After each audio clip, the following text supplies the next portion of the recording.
Community quarantine is hereby imposed in the entire of Metro Manila. There will be no face-to-face classes and sessions until we are assured of the safety of our children and our teachers. Authorities believe schooling can continue even from home.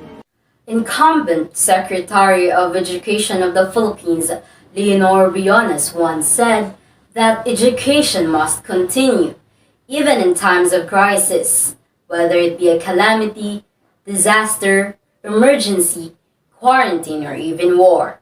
Such an interesting and insightful statement, right? Indeed, this new type of learning is unusual for us, yet we still have to accept and adapt to changes in our current situation. Maupay na aga iyong tanan, welcome and thank you for coming to this event. This person in front of you is a freshman college student taking a Bachelor of Arts in English Language and was baptized with the name Princess Clementera Amistoso. I am here to deliver a speech to all of you that discusses the shift from face-to-face classes to online classes in the midst of the pandemic. To begin with, let me share with you one of the reasons why I came up with this speech. The real reason is that last month I was talking with my friend at senior high school, and we're talking about our experiences in face-to-face classes and how it ended in March when the lockdown started. That made me realize a lot in life and through my journey in studying. This gave me an idea and the influence to write this speech. In these detrimental times, we might be scared, bored, and frustrated, not only because of the pandemic, but also because of the number of events that have occurred in the recent months. We did not anticipate the changes that allows us to reflect deeply on how important human life can be, how brief it is, and how we should live it to the fullest. I think that a person can always find time to be productive, not only physically, but also mentally and emotionally. Shifting from face-to-face classes to online classes is not easy for all students. Why?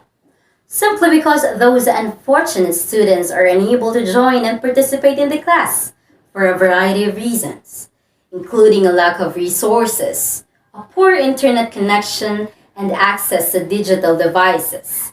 This type of learning, not only students are affected, but also their parents and teachers.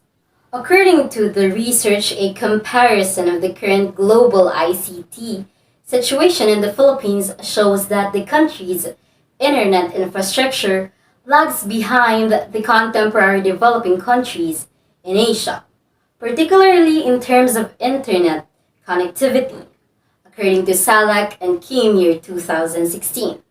Thus, in the previous news, President Rodrigo Roa Duterte's plea for faster internet connection in the Philippines is clear.